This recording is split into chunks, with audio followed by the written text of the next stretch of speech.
All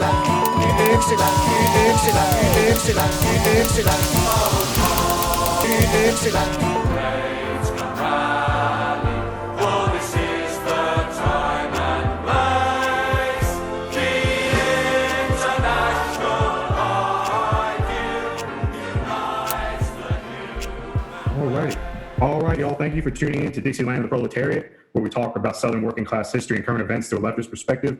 Make sure to like us on social media at Dixieland of the Proletariat or Dixie Prol. And if you want to give your wages to a bunch of rednecks, then subscribe to our Patreon page at patreon.com/Dixie Prol. We got a lot of cool stuff to give you, including CDs, stickers, and hopefully artwork and a cookbook soon. This podcast is brought to you by Newport 100s in a Box, Camel Silver's Black Coffee, and Florida Oranges. Shout out to our new Patreon subscribers, Dustin and Kamazar B. Please check out our Spotify playlist. And as hopefully you all know, our monthly Patreon surplus goes to groups that are run by and or help marginalized people directly. As always, I'm Nelson, interviewing Delilah from Tallahassee Community Action Committee. Thank you for joining me this evening, Delilah. It's a pleasure to have you. Thank you. I appreciate it. No, it's a pleasure. I feel honored to be on. Thank y'all for contacting us. We appreciate it. Awesome, no problem. Yeah, I found out about y'all on a Discord server. The old Pros of the Roundtable, they have a new Discord server, and I forgot what it's called, but on there they have like a subsection for our podcast, and someone on there was like, y'all should reach out to the Tallahassee Community Action Committee and interview them because they're doing some really great stuff. So that's how I found y'all. So yay for Discord. I'm really happy. I feel incredibly flattered because I'm not on Discord at all. I don't know if any of our members are on Discord at all. So The fact that we're having like that far outreach, I don't know. Honestly, it's giving me a really big head right now. I'm just kidding. It's like crazy, the 6 degrees of separation now with like social media, how everyone is connected. I feel like obviously we say that like quote unquote left book and like I guess social media can be detrimental to organizing, but it can also be a really big plus. Like it's a neutral tool. It's just all about how you use it. I mean, I completely agree. I think that like social media, I do think that there's like a little bit too much focus on it. And I do think like the way kind of I see like leftist Twitter going right now isn't always the most effective manner of things. It's pretty toxic. It's pretty one note. It's kind of more like just debating with strangers, but I'm glad that we have that tool to like reach out and communicate with each other, and like whoever is willing to work with us, I'm always like unity and solidarity through anything. So definitely. All right, so let's go ahead and kick this off. I guess the first question is, how did you all start? Like, how did this come about? This community action committee that y'all have in Tallahassee. Okay, so I don't know the exacts of the story for how Tallahassee Community Action Committee started, but apparently it all took place at this place called All Saints Cafe in Tallahassee. So the leader of the Tallahassee Community Action Committee, Regina Joseph, and her partner, Satya Stark-Benyar, were kind of like, they're two organizers and leftists in the Tallahassee community. So they were kind of like looking around in Tallahassee and wondering if there were any different organizations they could join or work with, because they definitely wanted to like help build an organization in Tallahassee, but they were like, it would be kind of selfish for us to just try to start building our own organization without looking to work with others. But kind of like after a little while of continuing to look and feeling like they weren't finding anything that got to kind of like the roots of what they wanted, they created the Tallahassee Community Action Committee at this All Saints during a meeting, established it.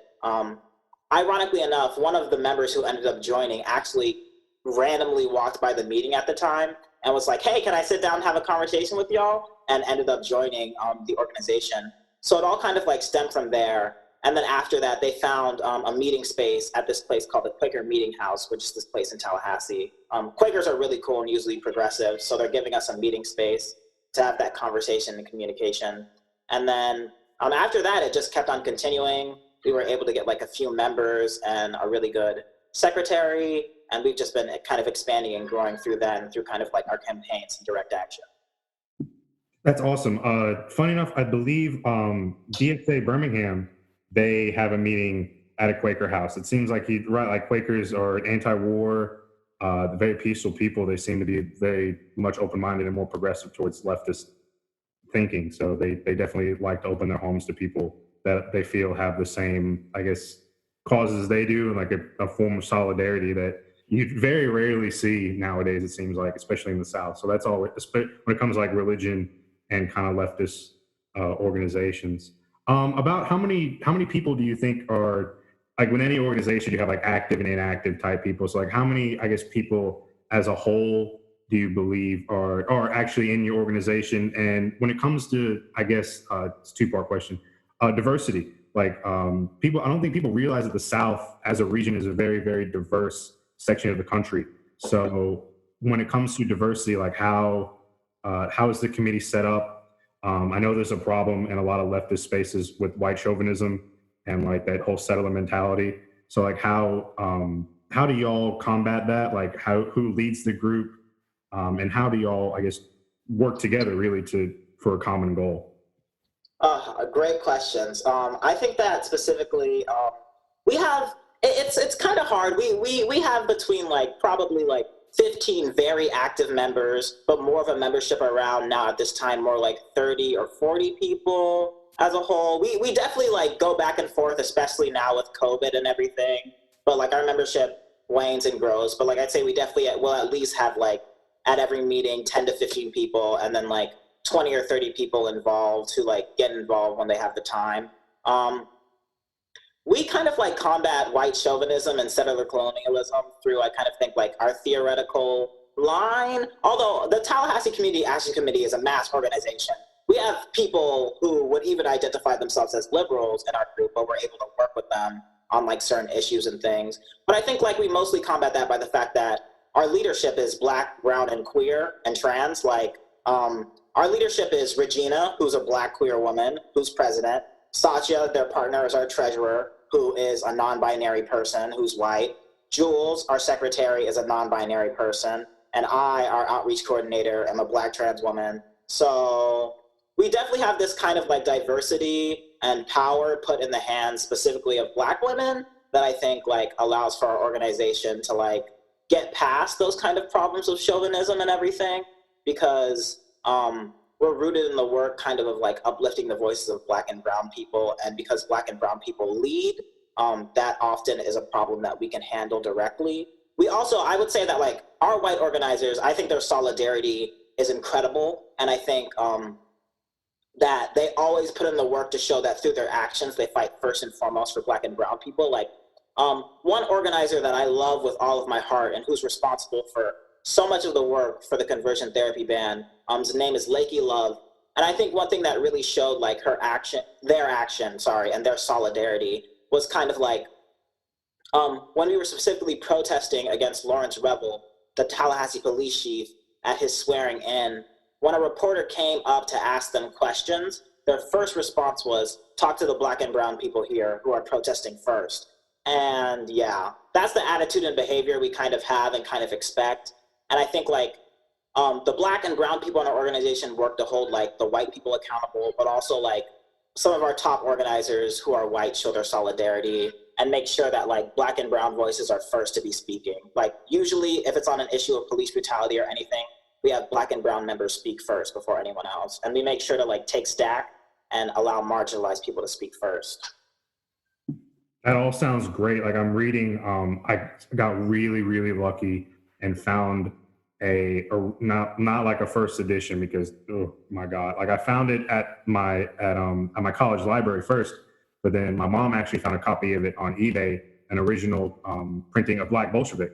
And so I'm reading Harry Haywood's like first hand account of like during the heyday of communist organizing in America.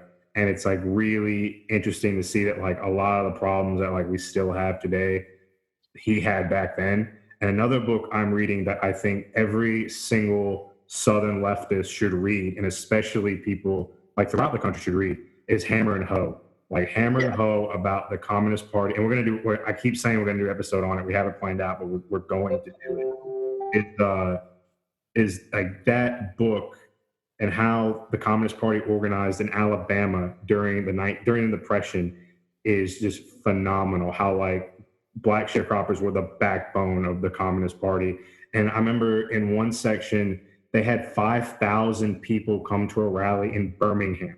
And like, that just blew my mind that like, even today, it's hard to get 5,000 of anyone to show up to a rally, let alone 5,000 Black communists holding a rally in Birmingham, Alabama, that ended up like being like not just like Black workers, but white workers all coming together at this rally and saying like, hey, this is something we want to get behind. And I was just like, wow, like that book, Hammer and Hoe, there's a free PDF out there of it, but if you can pick up a copy anywhere, definitely, people should definitely read it. I guess another two-part question kind of goes hand in hand. Are there any national organizations that y'all work, I guess, are tied to? Like, obviously, there's a number of leftist organizations out there, and I tell people to maybe join one, whichever meets the material needs of your community. But is there any national organization that maybe, if you're not tied to directly, that the majority of your members are a part of? And is there, I guess the second part is there like a guiding leftist ideology that you all get behind? Like, I know a lot of community organizing committees like this based around like anarchism, but is there any other, like, I guess what guiding ideology from the left seems to guide the committee? And like I said, is there any national organizations that, even if you're not a part of, like the majority of people may be a part of or anything like that?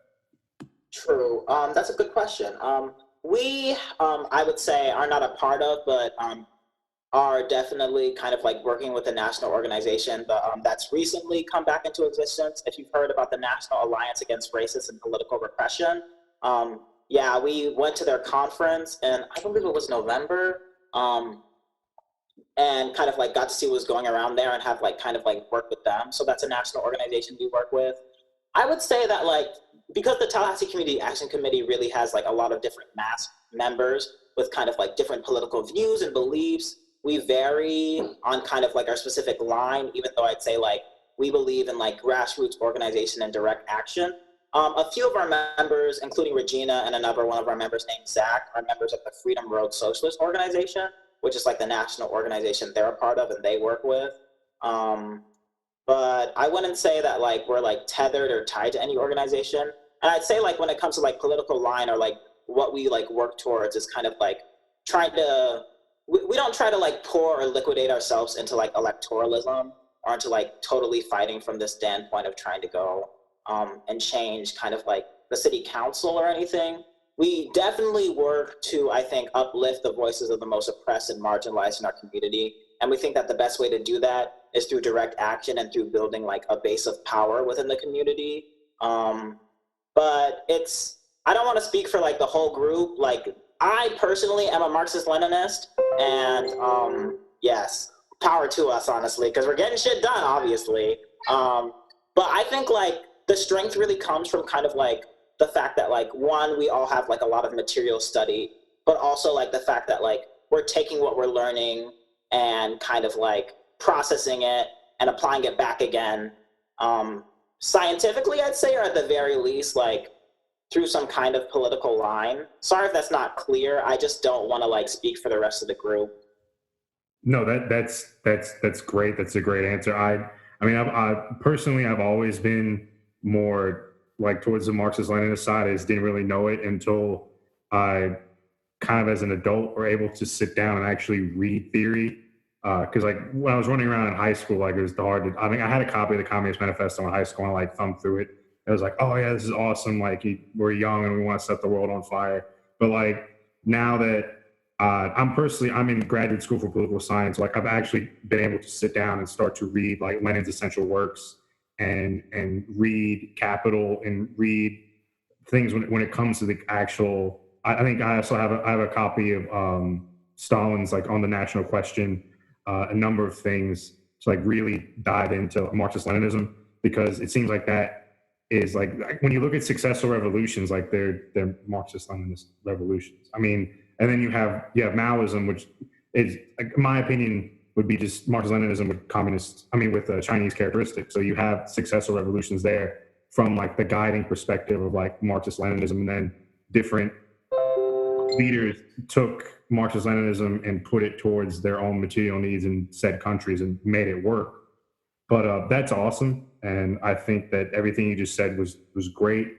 And I guess we're going to dive right into it. The main thing that I heard from the people on Discord was that y'all got the conversion therapy ban passed unanimously, or helped get that passed unanimously through the city council. So I guess the main question is, how did y'all as an organization like go about that?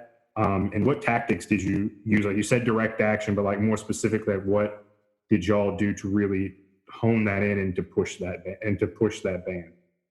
Okay, that's a good story. We had to use like, we did kind of like multiple varying tactics to kind of like push this ban through. So we've been working on this since what, September? Like we've been working on this for months and months and months with the city council trying to like guerrilla schedule around us and trying to work around us. So the first thing we did is two of our members, Lakey Love and Catherine Lane. Catherine Lane is this trans woman who's a lawyer in Tallahassee. Worked to establish the language for the conversion therapy ban ordinance. In Tallahassee, we're a little lucky. We have one city commissioner who we know is like he's basically a democratic socialist and is like more progressive than more of the members on the city commission, and was like, I'm going to support and back the LGBTQ plus ban for 100%. So if y'all need my help on anything, we'll back you. So we kind of like made an in with him. We sat down and we had conversations with each and every one of the city commissioners. We hosted a town hall to kind of like talk about the issue and spread the word around it. And we also protested events of like right-wing fundamentalist Christians. Like for instance, a group named Freedom Speaks came to our town hall and made some transphobic and homophobic comments there, but also hosted some kind of like meeting. I don't know what those like what they do there, but like one of their meetings where essentially they're just being like, being gay is wrong. Whatever you would believe about like what they're speaking and kind of like their mindset and message. And we protested that specifically. And then we would pack out anytime there was like a city commission meeting, we packed it out with like 30, 40 people, getting as much attendance as possible as we could come, and step that up with like continuing protest, with articles, reaching out to news organizations and like speaking through there. We had to like use a lot of different methods and tactics to get it through. And we also had to like constantly be on top of everything, because the city commission would be like, oh, we're gonna have the conversion therapy ban hearing at this date. Oh, but now it's changed to this date because of some certain reason. And we also had to be very careful because some of the language we wanted to use, sorry, that's my cat, Dragon, loves whining. Some of the language we wanted to use for the conversion therapy ban, they tried to edit it out. So we had to like go back through our press conferences and other things to like advocate for them to like keep the specific language we were trying to use and not edit it. So it was like a lot of different methods. It was more of than usual, honestly, an electoral struggle for us, but especially like a struggle, specifically like talking and working with the city commissioners. We had definitely a lot of advantages because of the fact that that city commissioners like John Daly and Jeremy Matlow were willing to like speak out and stand for the conversion therapy ban. But we also had to be very careful because there was a lot of people who wanted to get rid of it. Yeah, people don't realize like local governments love doing that, where they say that they're going to have a meeting like this time about this thing, and then like change it at the last minute and be like, oh, it's really going to be at this time in like another day. And they always make their meetings so like working class people have to like ask off work and get cut into their wages to actually show up. And it's just, I mean, I had to go to one city council meeting as an undergrad for a class, and there's like nobody there. And it's during a time where like most people have to work or are just getting off work, and the last thing they want to do is go to a city council meeting. And it's designed that way, obviously, as you know, like to keep people disinterested and like completely uninvolved with local government. And like people don't realize how many like detrimental laws that are passed at like the city and state level, especially when it comes to restricting rights. Is like everyone's everyone like talks about, oh, the big bad federal government. Like that's true. The federal government is bad, but a lot of these laws that are passed at the local and state level are much more draconian and have a bigger impact on people's lives than I think people understand. I guess the next thing is, what were some of the lessons that y'all learned from this when it comes to like do's and don'ts of trying to sway city council? Like you said that you had people on the city council that were definitely allies of what y'all were doing, but being in the South, like there is that heavy religious anti-LGBTQ sentiment. So like obviously you're going to have city council people that are in more conservative districts like kind of buck at like any notion of freedom for LGBTQ people. So like what lessons, I guess, did you all learn from organizing this into getting this passed? Okay, that's, yeah. First, never ever give up. Never, for not a second, stop or give up. I think it's understanding, we understood the kind of perseverance, and although we didn't think that this would take as much time, in fact, we thought this would be finished by December or January, like realizing that we had to like keep up the work and keep up pushing on things. I think it's not just about like never giving up, but making sure you're very strategic and where you place things, not letting things drop for like a month or so. Like even if there wasn't anything directly correlated or related to the conversion therapy ban within the month coming up, or we had to wait till the city hall, we were creating posters and graphics and sending that out to people. We were communicating and talking about it to people through different channels. We were having conversations about it with everyone that we possibly could. I think this is really like, you need to know what organizations you need to unite with and who you need to work with on an issue like this. Like we made sure to reach out to like different faith groups that were LGBTQ plus positive, so we could like counteract the narrative of like these far right groups and these like far right Christians.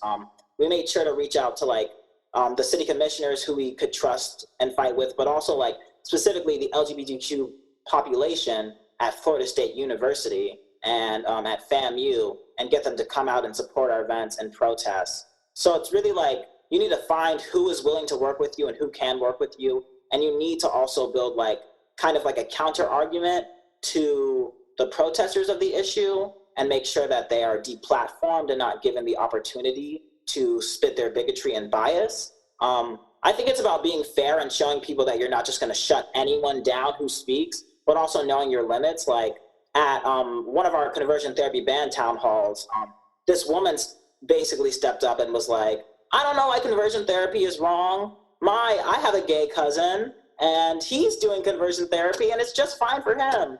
And when I started to call her out and I was like, with all due respect, your hate for queer people, she like just launched into a tirade and was like, I don't like you calling me hateful. And Lakey eventually got up and was like, you need to leave immediately. Like, you're being disrespectful. So I think it's like realizing these points where like, I think that like there's very much this view that like the other side needs to get a chance to speak too, but sometimes when the other side are the people who think that we don't deserve basic human rights, you need to shut them down immediately and not give them a chance to speak. You need to speak over them. You need to deplatform them. You need to find a way to make sure that your narrative is the one centered, because I'm not gonna lie, it's the just narrative when it's talking about people's specific human rights. And I think especially like engaging in as many direct protests and actions as possible also helps build up that conversation and shows people how much you care. I also think research. This whole project and the projects we've been doing is all due to the research we've done, creating like these one-pagers talking about like the effects and detriments of conversion therapy, doing the research to understand specifically how like conversion therapy bans worked and operated in places like Gainesville or other places in the state. That really, really helped us. And that's part of the reason why we were able to pass such an inclusive ban, because of the amount of research we did. Yeah, I think those were like things I definitely learned from this. It was very enlightening. Hell yeah, you brought up a really good point about deplatforming, because like apparently like as we know like from like 2015 and really 2015 and into 2016, like the right loves to be like, oh, my free speech, but like the people that they're pushing to have the free speech are against the fundamental human rights of people. It's like there's free speech, and then there's someone getting up there that's like promoting genocide, and like that definitely needs to be completely deplatformed. Like I went up to Auburn with a group of folks and protested when Richard Spencer came to Auburn to like just shut down the Nazis, because like Richard Spencer's a disgusting person, and I don't care like what anyone has to say about free speech. The dude is literally calling for his quote unquote like peaceful genocide, whatever that means. So people like him need to be completely shut down. And when he got punched in the face, I thought that was the greatest thing ever. I guess kind of you brought up something I wanted to ask, but like I guess the first part is like what's the response from the community? Like obviously Tallahassee is a big city, it's the capital of Florida. So like what was the response from the community when the ban passed? And also like you talked about the language in the ban, like could you go into more specifically like what language y'all use and like what is this broad conversion therapy ban, I guess I would say. Yeah, we saw, especially from like the LGBTQ plus community in Tallahassee, like massive turnout. Like at one city commission meeting, it went over for 2 hours because people kept on going up to the podium and just continuing to speak against the ban. I think one time we had like maybe 3 people from Freedom Speaks or something speak out against the ban, and like 50 or so people. I'm not going to say the exact numbers, but like definitely a far larger proportion of members speak like out in favor of the conversion therapy ban. I think our language differs because in this ban we specifically make sure to include non-binary people, genderqueer people, gender non-conforming people, and like the entire spectrum of the LGBTQIA plus community, including, you know, like intersex people and queer people and pansexual people, but also kind of like these prohibitions go farther than other bans. Like we specifically prohibit like they were trying to put in some kind of like insert into the ban where like a church could recommend or suggest, like a psychiatrist could recommend or suggest conversion therapy ban, which a lot of other bans allow that or allow some kind of leeway for that. But in our ban, that's explicitly banned. Like it's not allowed whatsoever. So it kind of like, also I think, I'm not exactly sure what the fine is, but we were trying to push for higher fines and penalties for the people who were doing this. So we could kind of have like partial penalties, because the way the ban works is essentially if you commit or promote conversion therapy, you get fined a certain amount. And the fine also doesn't work like, oh, if you do it, you get 1 fine and then you're done. No, for each kid, even if you're having 2 kids in the same session that you commit that act to, you're fined a certain amount, and it keeps on going. So I don't know. I just think it's like it's more extensive and it includes more of the LGBTQ plus community, which I think is very important.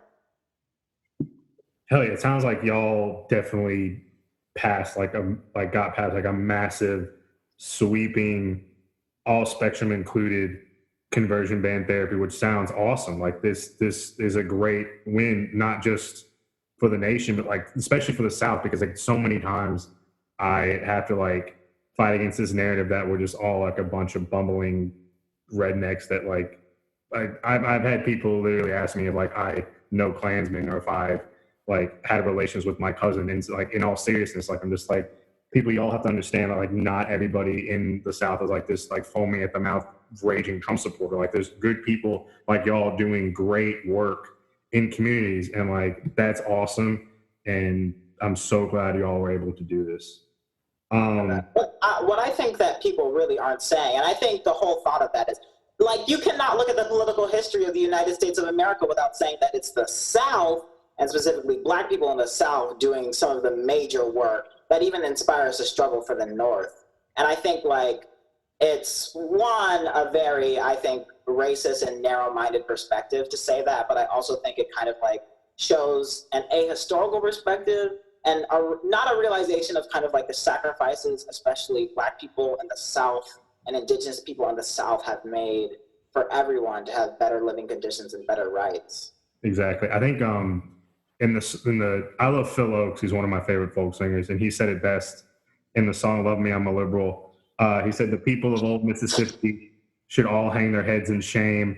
I don't understand how their minds work. What's the matter? Don't they watch Les Crane? But if you ask me to bust my children, I hope the cops take down your name." It's just like people in the North, like we're just like, oh, the South is so bad. Like obviously the South was definitely the worst when it came to segregation and apartheid, but the North had its horrible problems, especially when it came to busing. Like the same people that are like, oh, the South is such a horrible place, were the same folks like, I don't want my white kids going to school with black children in my good New England community. But that's what I hope like the podcast is like our podcast, Dixieland the Proletariat, and I hope that like groups like y'all's throughout the South like are really beating back that narrative that like everybody in the South is like how they portray us in movies and TV and just media in general. To continue to move on to other things that y'all are working on, I saw on y'all's Facebook, y'all are involved in protesting, and like you mentioned the police chief, but also officer-involved shootings and the one murders, as we should say. These police literally murdered people. I believe. I hope I'm getting the name right. Michael Johnson. If you could go into detail about like what happened here, because in Montgomery we have the Greg Gunn case, which is an still ongoing case about an officer-involved shooting, well, murder, I should say. So that's big in Montgomery. So Tallahassee, it seems like with Michael Johnson is another big one that's not getting a lot of press coverage, it seems, because this is the first time I've heard about it. So could you go into detail about like what happened there, like with that officer-involved murder? Yeah, I think like if it's okay, I'm going to start kind of like with the protest that we've been doing against Lawrence Revel, the police chief. So specifically, the police chief, Lawrence Revel, was appointed on December 26, kind of like behind the backs of the Tallahassee people. And we specifically wanted him indicted and removed, as well as the person who appointed him, the city manager, Reese Goad, removed from their positions, because Lawrence Revel is responsible for murdering a 19-year-old black boy, George Lil Nuke Williams, back in 1996, and responsible for terrorizing the black communities of Tallahassee, the South Side, and the Frenchtown with his group of other police officers, known back then as the quote-unquote Alpha Squad.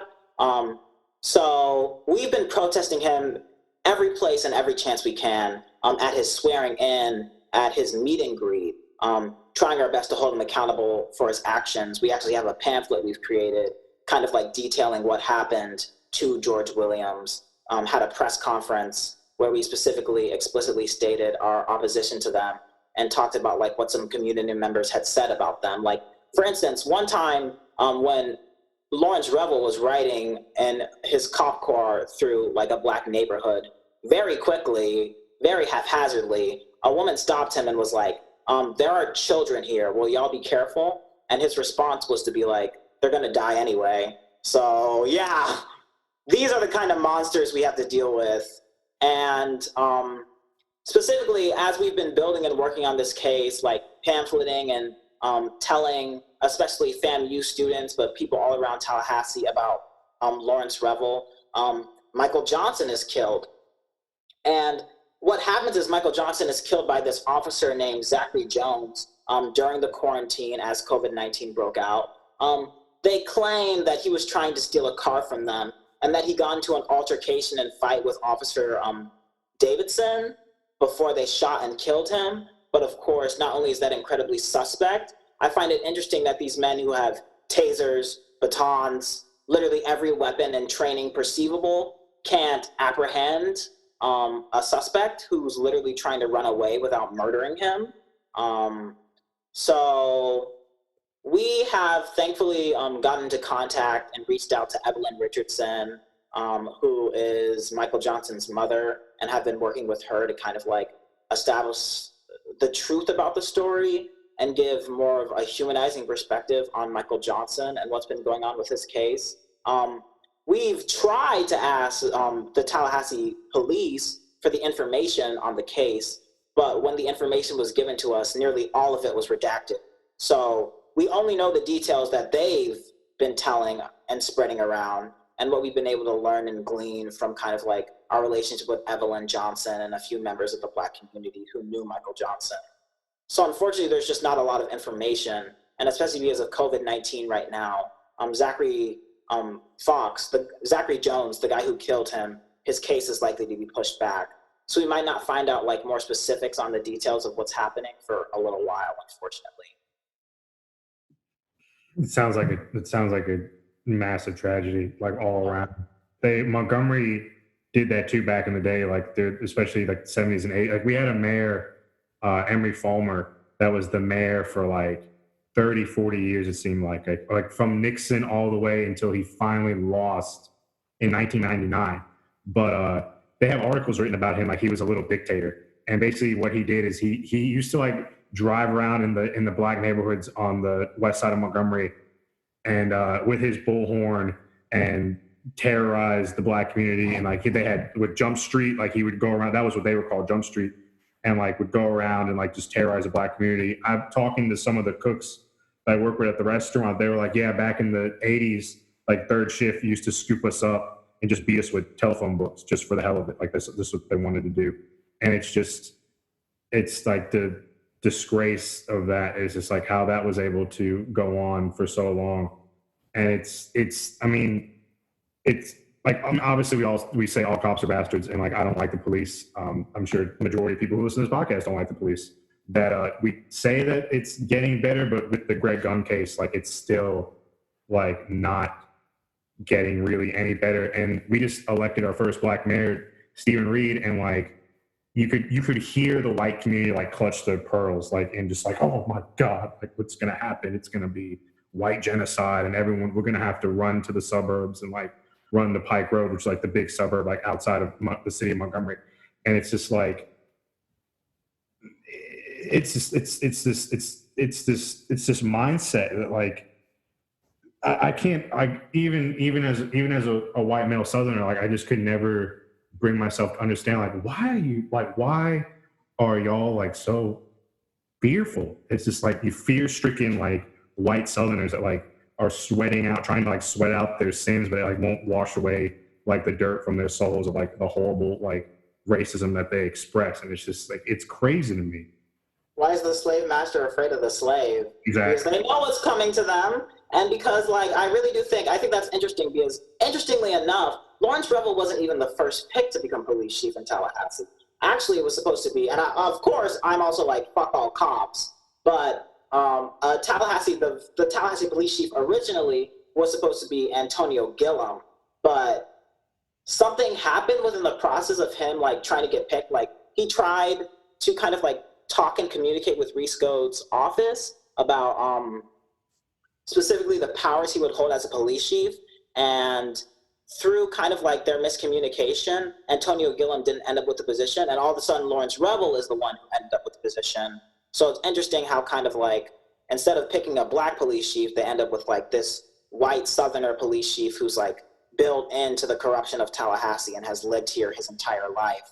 So no, I definitely think that's so true. And like, there's this real fear of all white people, but especially like white middle class people and white upper class people of like seeing a black face have any real power in a city or any real power in a society. And I think that feeling of, they feel threatened, obviously, because I think, like, one, they believe that, like, there's going to be this revenge they think is going to take place against them for their actions, but also, like, just that fear of, like, the necessary change that having to see a black face brings, and, you know, really getting called out on the fact of their lack of understanding or empathy for what black people in their community have to go through. And their reaction, instead of being mature or learning and growing from that, is to try to repress it as completely as possible. Very definitely well put. That, yeah, exactly, 100%.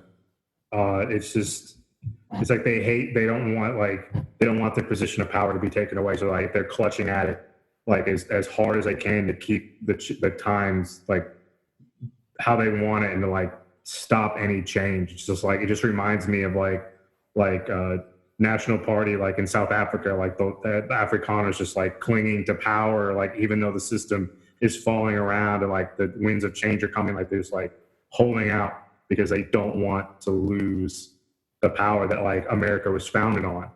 And it's mind-boggling to me that like they'd rather cling to that power than to just grant just basic human rights to people, because everyone just wants to be like live their life the way they want to and like just be treated as human beings.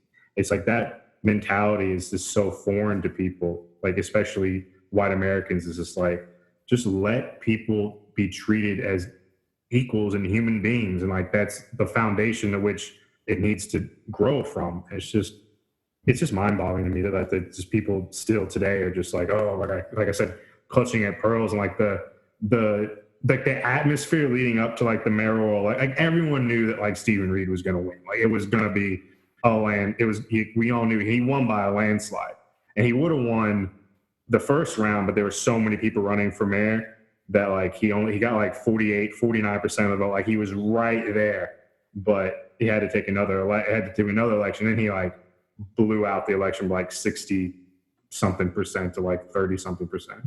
But just like the fear, and you could, like I said, you could hear the pearls being clutched, like, oh my God, oh, it's tragedy.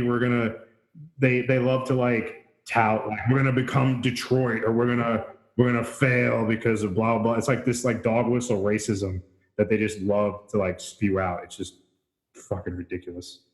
I guess another thing, like anytime there's an officer-involved shooting, I guess like has Black Lives Matter like reached out to y'all? Is there like a local Black Lives Matter organization, or are y'all like really the forefront when it comes to trying to get like an open dialogue to like what happened and try to get like justice for Michael Johnson?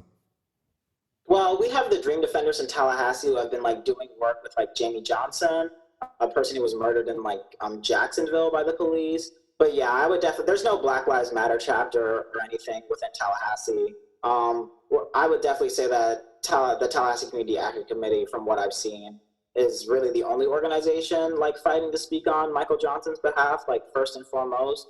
And we are the organization that has done most of the work in like trying to like stop the efforts of police to continue to expand in Tallahassee. We have definitely like worked with other organizations, but on these issues specifically, I don't think we've had like necessarily partnerships or like broad united fronts yet with anyone. But I think it's interesting also to look at our work specifically. Another big victory we kind of had was stopping the Tallahassee Police Department from building a $60 million safety campus in the South Side in Tallahassee, which they were trying to do. They ended up deciding to like build it at Northwood Mall, but like we had to like continuously work with County Commissioner Bill Proctor, who is kind of like a more radical county commissioner in Tallahassee, who like is usually, he's a Black guy. He's usually like pretty progressive and positive on like the fight against police brutality and like trying to actually give resources and help to like Black people in the Tallahassee community. We had to kind of like stand up against and stop that. But really, yeah, I'd say that like when it comes to Tallahassee, TCAC is probably the organization most directly involved in like fighting against police brutality in our city and community. Hell yeah. So it sounds like y'all like the vanguard really when it comes to this, like y'all the forefront, and y'all are the main push behind like trying to get justice and trying to get things passed. And that's great. Y'all really flatter us. Oh, well, I would say, I don't know if I'm going to call us the vanguard, but I will say that like our work shows, and that I think a lot of organizations in Tallahassee could really learn that like the greatest work they can do and the greatest struggle they will experience is in directly trying to affect and change the community in Tallahassee. And I hope to see the different organizations in Tallahassee do that, as well as the new, I believe we have a YDSA chapter that's coming to FSU. But also I think that SDS has done some good work on FSU's campus and fighting against sexual assault. Hell yeah, I'm glad there's an SDS. You don't really see them a lot anymore, but that's really good that they're back. I guess the final two things about this topic, again, like what tactics did you all find to be the most helpful? And do you have like an overall update on the situation? Like this is obviously still ongoing, but since I guess like what last thing, like any last comments on like this topic when it comes to the Michael Johnson case? I think specifically kind of like methods of protest at work are really kind of like disrupting these events that the Tallahassee police hold for themselves. and disrupting kind of like the political status quo of what's going on. I think like making sure to show resistance at the swearing in of Lawrence Revel and also like our other protests against him did good work. We haven't been able to, for Michael Johnson, we did a call-in where we called into kind of like the Tallahassee Police Department and also called in to the city commissioners to ask for kind of like the reasoning for Michael Johnson's death and to ask for accountability for the process. And we think that's done like positive work. And we're thinking of doing a car caravan protest on April 25th, specifically to kind of like speak out against the police brutality. So that has been really helpful and positive in our kind of organizing. But to be honest, there's not like as much information going on right now about it. We've been able to like get Michael Johnson's story from Evelyn Richardson and some of his family members and friends on the local news and been able to spread the information that way. But unfortunately, I think due to like the issues of COVID-19 and like the restrictions towards organizing there, we haven't been able to do a lot of work in like cementing things or like creating broad resistance yet.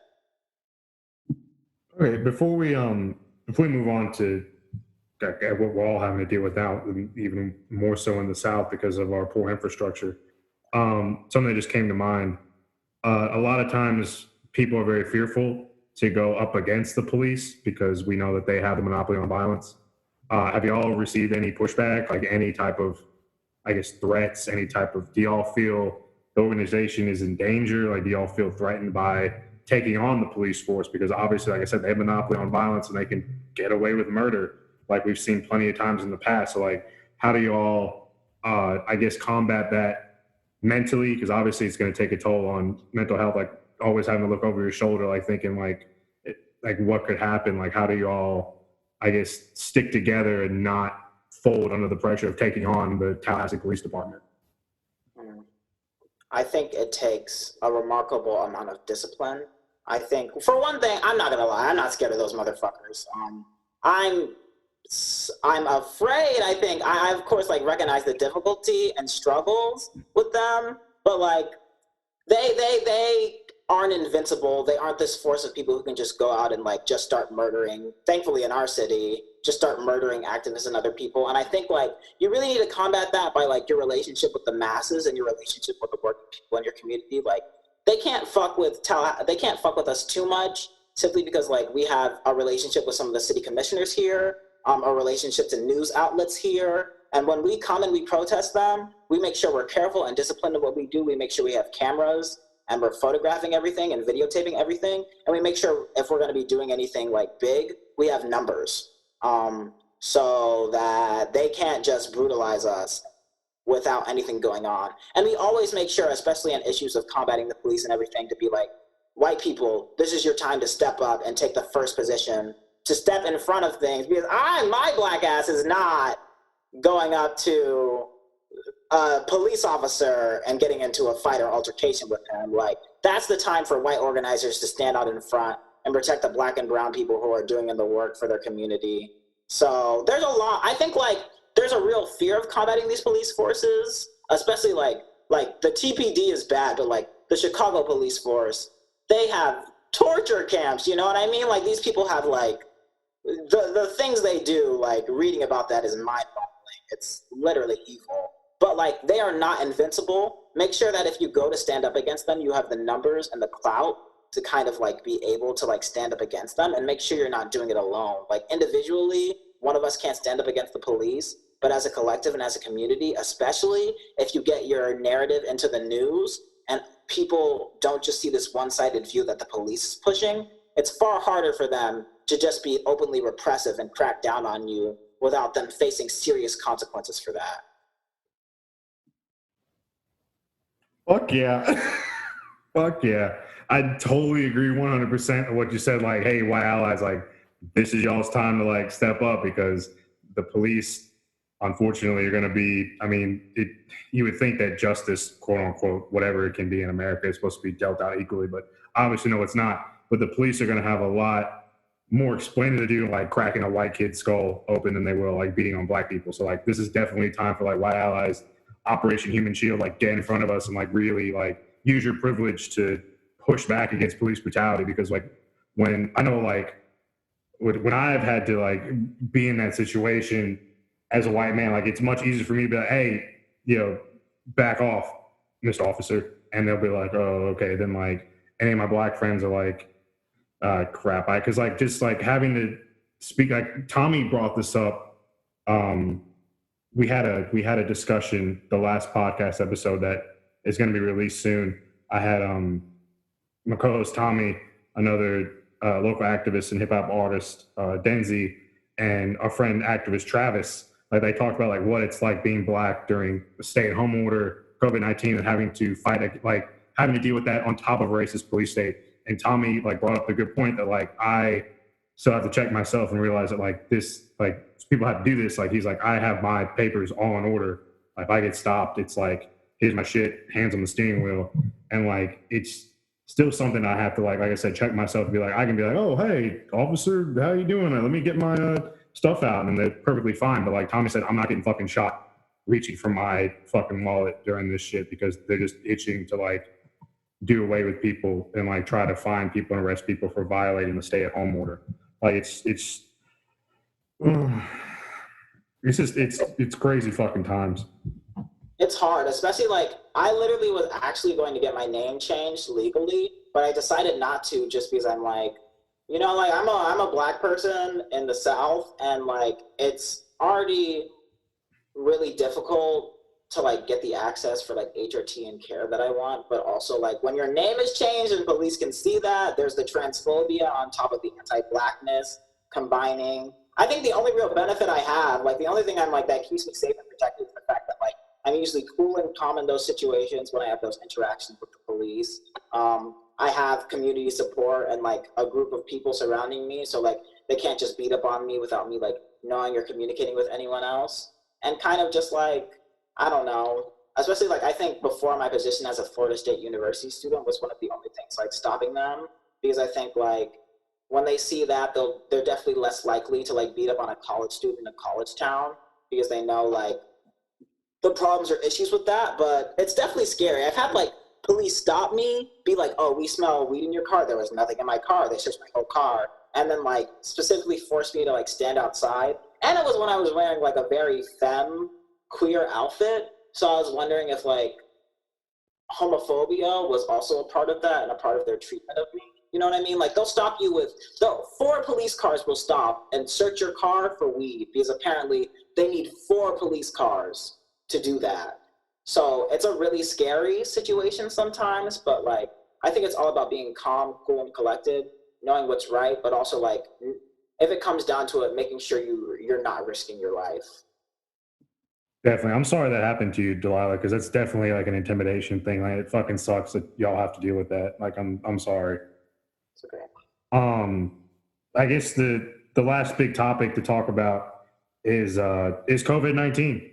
Like we're dealing with it. Like I call like we have Governor Kay Ivey. I call her Governor Meemaw. Is like really like dragged her heels, like trying to do the stay-at-home order, and it's really lax because like you can go to church and all this other stuff and blah blah blah. And it's like now like her and the lieutenant governor are like pushing to open up the state on like May 1st, but like the numbers are going up, like the total death count, the number of patients, hospitals being just overwhelmed, especially rural hospitals.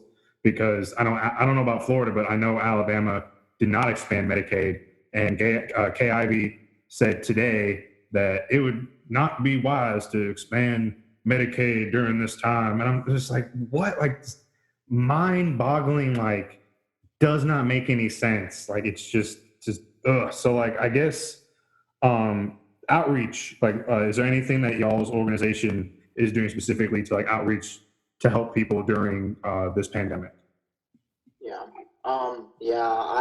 I'll just say like as an organizer, God, I have to admit like organizing for me, there's of course that level of the collective help I'm giving to the community, but also that personal level of like how it keeps me accountable and the work it's been doing. And it's been difficult to like not be out there on the ground working and organizing, but kind of like the work and help we're trying to do is like y'all I've heard are talking about doing is like building like these mutual aid projects and funding projects for like different marginalized and oppressed people in our community. We have something called the Tallahassee Community Assistance Network, which TCAC didn't create, but it's kind of using, well, everyone in Tallahassee is kind of using it as a mechanism to like send supplies or resources to whoever needs it in Tallahassee. We specifically have, we're trying to get interviews of people who are suffering during the COVID-19 crisis and kind of like spread their stories not only to news stations and media there, but to like different, through different outlets in Tallahassee. So we can kind of interview people and tell the story of people who are like specifically suffering from this crisis and who are dealing with a lot because of COVID-19. We've also created a survey about COVID-19 that we're spreading out to the community so we can kind of like get feedback, information, and resources on everything that's going on, as well as like reach out to certain specific people who want to have conversations about it. So we're just trying to like humanize the people who are suffering for this crisis and have their voices be known, and specifically trying to work on like creating the funding so that like certain people during the COVID-19 crisis have like the resources they need. It's a difficult, it's slow going, and activism right now is slow going because of the conditions, but we're trying to do our best. Yeah, I feel you. We have a number of organizations with different activists, like trying to, I guess, work together to really fill that void left by the state, because the state obviously is not helping. We talked in a few episodes about how, especially when it comes to reproductive health care, how like rural hospitals in general have just completely shut down, and people in parts of the state in Alabama that don't have a pot to piss in, as we say, like are suffering the worst, like in the rural South, because of the lack of healthcare infrastructure. And I know like Florida's probably a little better off because y'all have a much bigger tax pool and like tourism, but obviously tourism is taking a big hit, so that tax pool is not as, I guess, not as vast as it once was. So I wouldn't be surprised if Governor DeSantis like starts cutting social programs to try to like balance the budget, because that's all like Republicans care about. But like it's just people people look at New York, like New York is very bad, and I have friends in New York City that are like telling me how bad it is, but like Louisiana is getting up there, like the South in general is just I'm bracing for it. Like I'm just ready for it to just turn into something like a nightmare in the South because of the lack of healthcare infrastructure that we have, because states won't expand Medicaid. And it's just definitely like a big eye opener, like how badly we need like a Medicare for all system, because the states are not going to do anything to provide healthcare for their citizens at the local and state level. Like it has to be a federal overhaul of our healthcare system. So hopefully maybe one day that'll happen, but who knows? Yeah, I think it's up to us, and we're also fighting for, specifically trying to create a petition for like rent freeze for the month of May, and trying to like push for rent cancellation, because it's like I think it's really up to us and up to the working class to like take this moment to make our movement stick. I really hope I see big protest or like a big movement where people begin to realize like now is the time where we have to like resist and fight back, because it's so awful thinking about how COVID-19 especially is like extremely detrimental to, like, people can say COVID-19 doesn't see race, but like the people who are affected most are Black people. COVID-19 might not see gender, but the people who are affected most are women who are stuck in situations of domestic abuse, or queer and trans people who are stuck in situations of domestic abuse. Like, it's really annoying and kind of frustrating to hear that kind of perspective, or this perspective of we're all in this together, when really what ends up happening in actuality is the most oppressed, per usual, get thrown out to die while everyone else gets better conditions. But yeah, I'm feeling for y'all on that, because I try not to think too much about it because there's a lot going on in my personal life to grieve about also right now. But